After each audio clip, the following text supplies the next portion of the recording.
Hello les amis, j'espère que vous allez bien. Il est temps de faire cette traditionnelle vidéo de fin d'année de ma voiture préférée de 2022.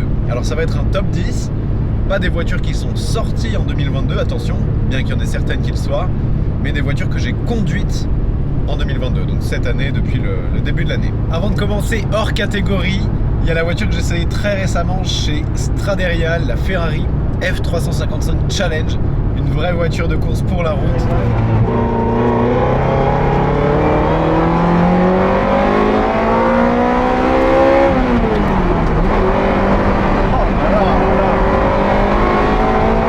C'est pas la voiture de l'année parce que c'est pas la plus facile à conduire, c'est pas la plus rapide, c'est une voiture de course en fait, vraiment de course qui a été homologuée par Ferrari pour la route et c'était exceptionnel, une des meilleures expériences de l'année.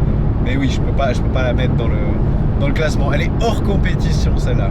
On commence tout de suite par la 10e. En 10e position, c'est pas en dernière position hein, parce qu'il y en a eu d'autres, mais en 10e position, c'est les 10 meilleurs, la Ford Mustang Shelby GT500.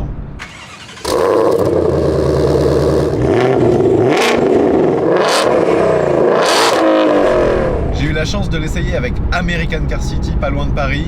C'était une grosse claque. Je l'ai essayé juste après une Mustang GT et waouh, 770 chevaux, un peu plus je crois, un truc comme ça. Enfin, une puissance délirante, V8 5 litres de à compresseur, une sonorité de malade, une accélération de malade. Après, elle reste à la 10e place parce que ça reste une américaine et bien qu'elle se comporte 1000 fois mieux qu'une Mustang GT avec des pneus extra larges, un vrai châssis, ça reste une américaine et on sent vraiment le poids derrière le volant et disons que tu vas pas attaquer avec comme avec une GT3 RS.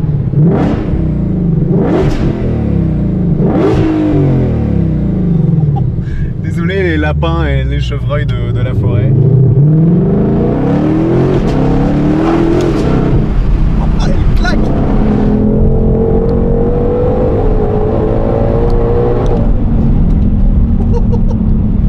En 9e place, la Maserati MC20. On va écouter la sonorité.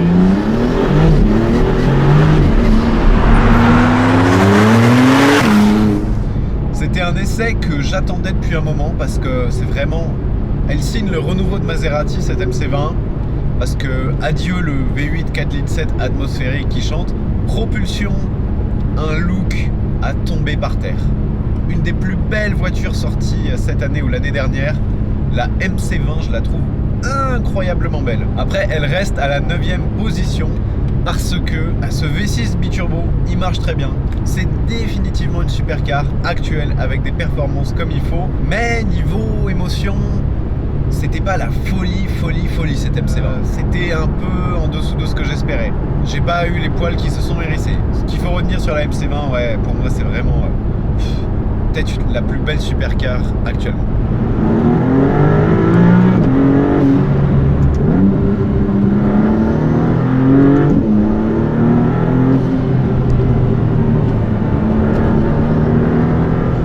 Comme je peux mettre que 5 fiches ou 4 en haut, donc je peux pas vous dire cliquer sur la fiche, le lien de chaque vidéo est dans la description. 8e dans mon top 10, la Ferrari SF90 Spider.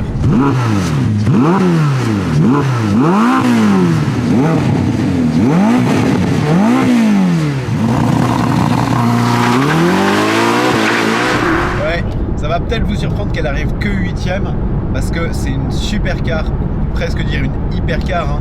Elle fait 1000 chevaux. 1000 chevaux entre son moteur thermique, le V8 biturbo et le moteur électrique, les moteurs électriques, on arrive à 1000 chevaux. Donc c'est vraiment une hypercar en termes de performance, hein. C'est monstrueux. J'ai jamais, jusqu'à aujourd'hui, testé une voiture où l'accélération, le launch control est aussi impressionnant. Plus impressionnant même que les voitures électriques parce qu'en plus il y a du son moteur, il y a le V8, il y a les turbos qui soufflent et c'est une claque énorme. C'est même pas une claque, c'est un uppercut indirect, c'est l'accélération de cette SF90.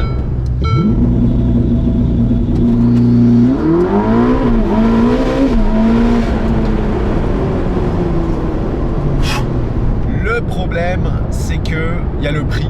En Spider, t'es entre 7 et 800 000 euros avec des options. C'est colossal. Et pour ce prix-là, j'aurais aimé plus d'émotion. Parce que à part l'accélération qui est à t'évanouir, l'émotion, elle est pas trop au rendez-vous. Un peu comme la MC20 en fait. Elle est magnifique. Franchement, le look, je le trouve très très futuriste. Ferrari a fait un grand bond en avant avec la SF90 et en Spider dans la couleur que j'avais, un peu dorée, magnifique. Et puis elle est très capable hein, dans les virages, etc. Même si on sent un petit peu le poids à cause des batteries, cette voiture un peu lourde. Ouais, pas eu le coup de foudre, plutôt le coup de jus avec cette voiture hybride. En 7ème place, une voiture très très impressionnante, la Lamborghini Aventador Ultimae.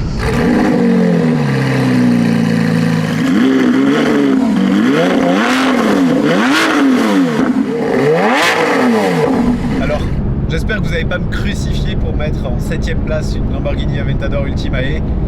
J'ai l'impression que ça fait partie de ces voitures, peut-être comme une McLaren F1 ou une F40, qu'on n'a pas le droit de critiquer tellement elles sont populaires dans l'imaginaire collectif. Personnellement, elle m'a hérissé les poils avec son V12, avec le look. L'Aventador, elle n'a pas pris une ride. C'est la vibration du V12, la violence du changement de rapport, mais c'est archaïque. C'est vraiment un engin un petit peu préhistorique. Lamborghini faisait des tracteurs et j'ai envie de dire ça se ressent un petit peu au volant de cet Aventador. À basse vitesse, c'est chiant à conduire, pour faire des manœuvres. L'embrayage est un peu délicat, même s'il est beaucoup mieux sur la Ultimae que sur les premières apparemment. En fait, ce qui m'a posé problème avec cet Aventador, c'est qu'en tout point, une Huracan Performante D, c'est mieux. Niveau performance, bon peut-être pas en vitesse de pointe ok, mais avec la boîte à double embrayage, le launch control, ça accélérera aussi bien, même si sur le papier ils ont mis que l'Aventador devait accélérer un petit peu plus fort. Double embrayage, elle est beaucoup plus facile, plus légère, plus compacte, je l'ai déjà dit, moins chère. L'Aventador, c'était une très belle découverte parce qu'il faut conduire une Aventador. Le V12, en fait, il t'enveloppe, le son du V12, il vibre. Quand tu mets encore ça, le passage de vitesse, tu te prends une vraie claque pour le coup et un coup dans le dos. C'est impressionnant. Après, avec les 4 roues directrices, je la sentais vraiment pas du tout la voiture dans les virages, c'était pas inquiétant, mais sur l'essai, j'étais pas du tout à l'aise et elle m'a pas transcendé la voiture. J'ai beaucoup aimé le V12, la sonorité, incroyable, la violence, et ça a vraiment vieilli une Aventador. Et aujourd'hui, il y a des voitures beaucoup mieux pour beaucoup moins cher. Tu vois, voilà, là tu sens le. Et la voiture, t'as l'impression que la voiture va se désintégrer, mais c'est fait pour. Tu vois, c'est.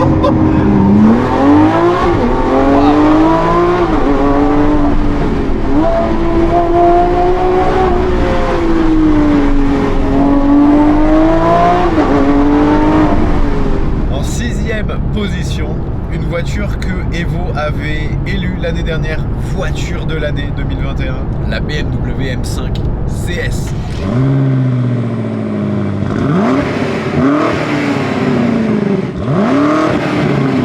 M5 déjà j'aimais beaucoup, grosse berline, V8, et en CS en fait ils ont enlevé de l'isolation phonique, ils l'ont allégé, ils ont raffermi les trains roulants, ils ont renforcé les freins, ils ont fait un look démoniaque avec le verre un peu mat, le cuivré. Je la trouve absolument folle cette voiture, et à conduire, un vrai missile. Là on rentre dans la partie du classement où c'est des voitures exceptionnelles à conduire. Bon, celle d'avant elles étaient quand même très très cool, hein. Une SF90 Spider, c'est exceptionnel, mais la M5 CS, le packaging en fait, tout était cohérent. Moteur, boîte, châssis, frein, et tout ça dans une berline 4 places avec du coffre, de la place, du confort. Si tu la mets en mode confort, elle m'a bluffé. En fait, ce que j'ai kiffé aussi, c'est que tu peux mettre en 2 roues motrices ou en 4 roues motrices. En 2 roues motrices, c'est tout off. Donc si tu accélères sur une route un peu humide, ça va patiner jusqu'en 5ème ou en 6ème. Et à partir du moment où tu remets 4 roues motrices, ça devient une fusée. Le launch control, l'accélération, c'est phénoménal. Et sur des petites routes, vraiment c'est ça qui m'a le plus bluffé, sur des petites routes, elle est extrêmement efficace. La boîte, elle donne des à-coups, la sonorité est cool, le look est incroyable. La BMW M5 CS, j'ai adoré. Wow. 5ème position, là on rentre dans la moitié haute du classement. C'est là que ça a été très très difficile de les départager parce qu'elles sont toutes excellentes, mais j'ai eu mes préférences. 5e position, la McLaren 765 LT.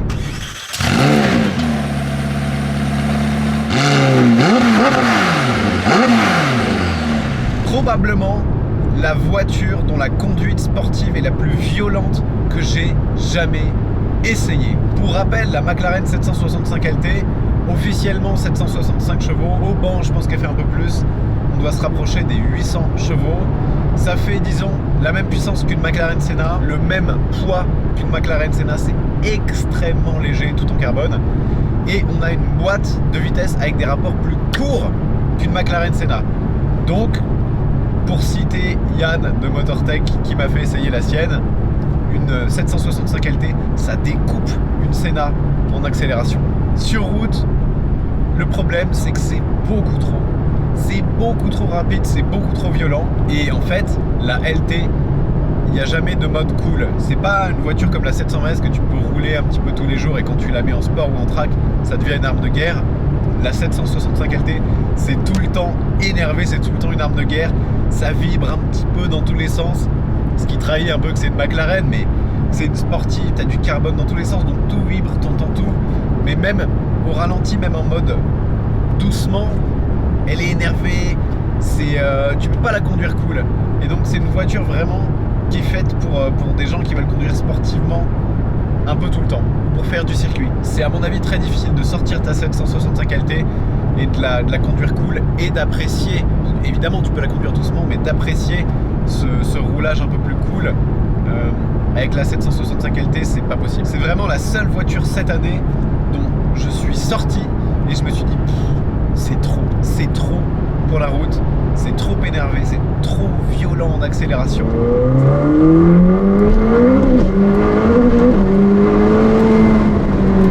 Oh la vache, c'est trop pour la route en fait. Ouais, c'est...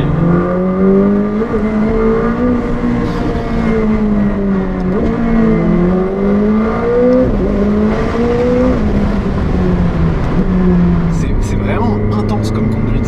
4e place, on se rapproche du top 3, la Lamborghini Huracan Evo.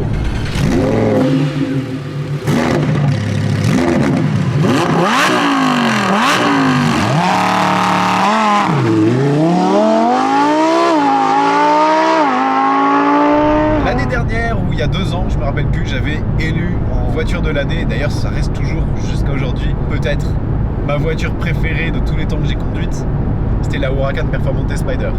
La Huracan Evo, c'est la même recette, en un tout petit peu plus civilisé, mais pas trop.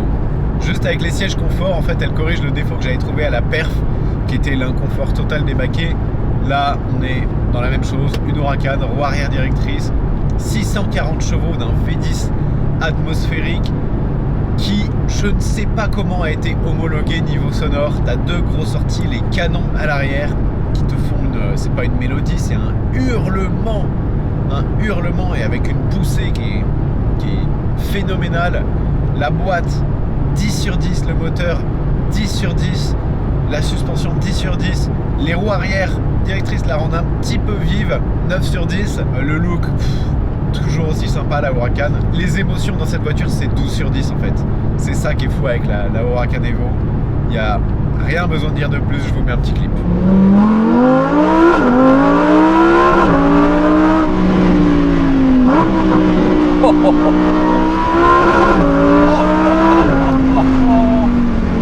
Quel kiff!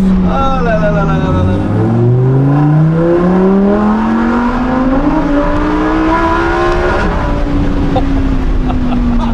3e position, on arrive dans le top 3, le podium. C'est là que ça a été très très dur de les partager. Mais en 3e, j'ai décidé de mettre la BMW M4 CSL.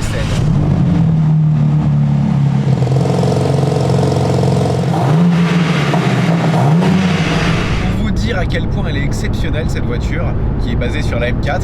Ah oui, je vous ai pas dit. Là, je suis dans la M3, la légendaire M3 que j'emmène au Mans pour un track day dont je vous ferai une vidéo où je vais emmener des passagers en baptême, ça va être exceptionnel. Mais donc, en 3e place, M4 CSL. Pour vous dire à quel point elle est exceptionnelle, c'est que je l'ai essayé uniquement sur le mouillé, sur circuit. mais en fait c'était une révélation. C'est une propulsion 560 chevaux, 50 chevaux de plus que celle-là. Sur les roues arrière, comment te dire, niveau performance c'est exceptionnel, niveau sonorité il y a eu un gros bond en avant aussi parce qu'ils ont enlevé beaucoup d'insonorisation. Il n'y a plus la banquette arrière, elle est plus légère, d'une centaine de kilos je crois quand même qu'une M4. Les baquets carbone sont totalement fous, la boîte de vitesse quand tu passes les rapports, ça attaque, t'as un à-coup, t'as une sonorité qui est délirante et surtout l'équilibre de cette voiture c'était une révélation. Sur le circuit, l'équilibre est parfait, mais parfaitissime. Tout déconnecté, quand la voiture commence à partir, tu le sens, je sais pas comment te dire, mais la voiture te communique vraiment ce qu'elle va faire. Et sans être un pro de la glisse, tu peux faire des petites glisses, les entretenir et savoir qu'on t'atteint la limite. La voiture n'est pas piégeuse. Le look, on adore ou on déteste. Le prix, on déteste. Mais une voiture, une supercar exceptionnelle. Allez, gaz. Oh là là, il y a beaucoup d'insonorisation en moins. Du coup, elle chante de l'intérieur, mais c'est vraiment très très sympa. Ouh, t'as vu ça?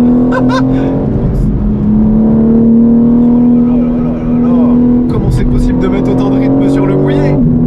L'équilibre de la voiture est vraiment parfait. Là, j'insiste là-dessus, mais deuxième place, c'est là que ça a vraiment été le plus dur de les départager parce que les deux sont quand même pour moi au-dessus de la M4 CSL. Deuxième place, la Ferrari 296 GTB.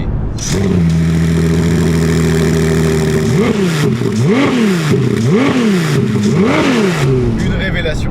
Ferrari a vraiment sorti le grand jeu qui sortent de temps en temps tous les 10 ans comme il l'avait sorti pour la 458 Italia ou la 458 spéciale. La 296 GTB c'est une des meilleures supercars que j'ai jamais testé. V6 hybride, biturbo, 2 litres 9 ou 3 litres si je dis pas de bêtises, un total de 830 chevaux. 830 chevaux, le nombre est délirant. Sur les roues arrière, hein, c'est pas une 4 roues motrices contrairement à la SF90, et c'est les 830 chevaux les plus accessibles du monde. Tu mets n'importe qui au volant de la 296 GTB avec le mode sport ou race, pied dedans, tu passes les rapports et n'importe qui peut les exploiter.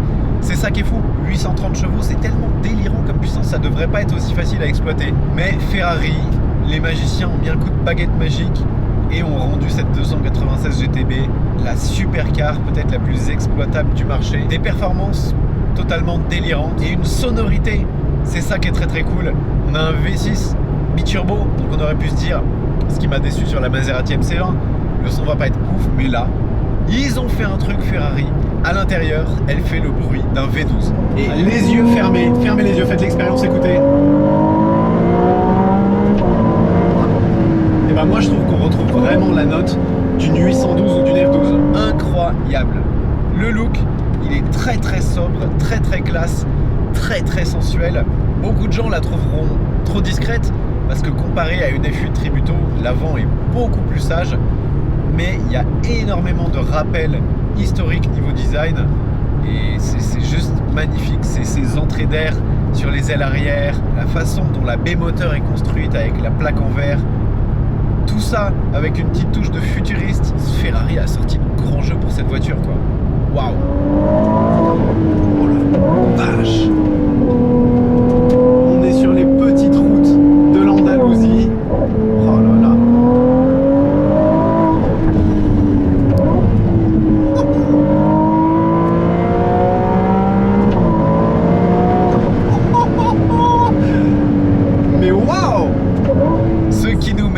Première place, si vous ne l'avez pas encore déduit, la Porsche 718 GT4 RS.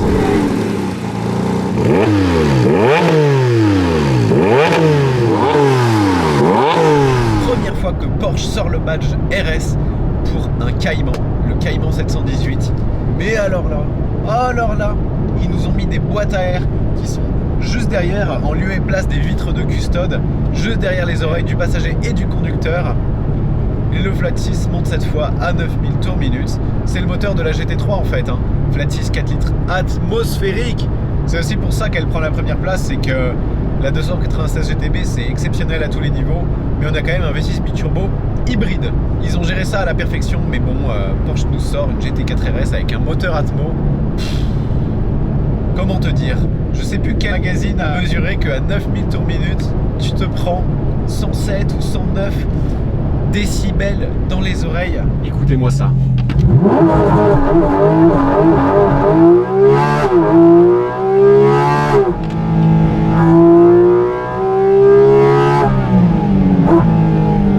Oh là là là là.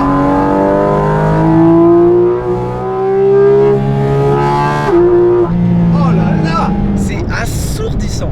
J'ai jamais conduit une voiture aussi assourdissante de l'intérieur, stock, à tel point que j'ai entendu que certains clients qui l'avaient acheté, qui faisaient du circuit, l'ont revendu tellement c'était trop bruyant à l'intérieur. C'est vous dire, en 2022, une voiture qui sort et qui fait autant de bruit à l'intérieur, parce que oui, à l'extérieur, il y a des normes, c'est FAP, ça fait pas trop de bruit, mais à l'intérieur, je sais pas si vous vous rappelez la GT3 RS qui avait un échappement JCR de l'extérieur, là c'était une voiture du Mans et de l'intérieur c'était fou. Et bah la GT4 RS d'origine de l'intérieur c'est à peu près pareil. C'est totalement fou. Une fois que j'ai passé voilà l'émotion de vous parler du son moteur de cette voiture, les performances elles sont top.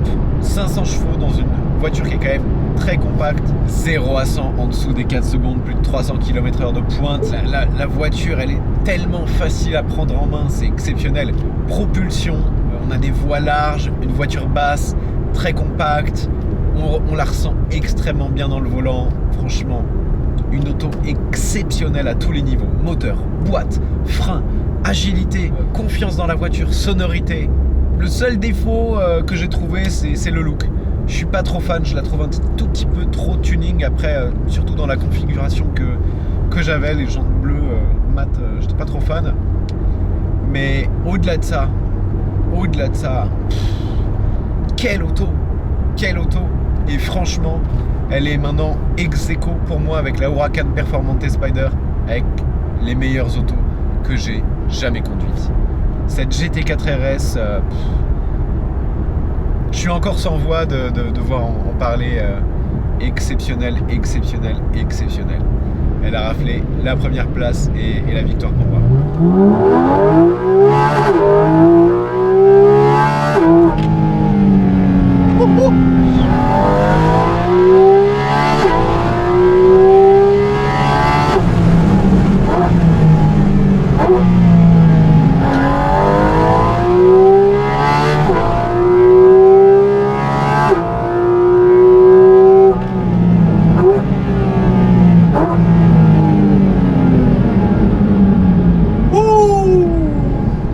J'espère que cette petite vidéo vous a plu. J'ai hâte de voir ce qu'on va conduire en 2022 parce que chaque année quand même, il faut que je l'avoue, je dis que les constructeurs nous sortent des voitures qui sont de plus en plus aseptisées, de plus en plus lourdes, etc. Mais quand je regarde ce que j'ai conduit en 2022, je me dis il y a quand même des trucs de malade. Donc j'espère que l'année 2023 va nous réserver de bonnes surprises pour vous faire kiffer. Abonnez-vous si ça n'est pas déjà fait pour plus de contenu comme tous ces essais exceptionnels. Merci de votre fidélité, je vous souhaite une bonne fin d'année et je vous dis à très bientôt pour une prochaine vidéo. Ciao les amis.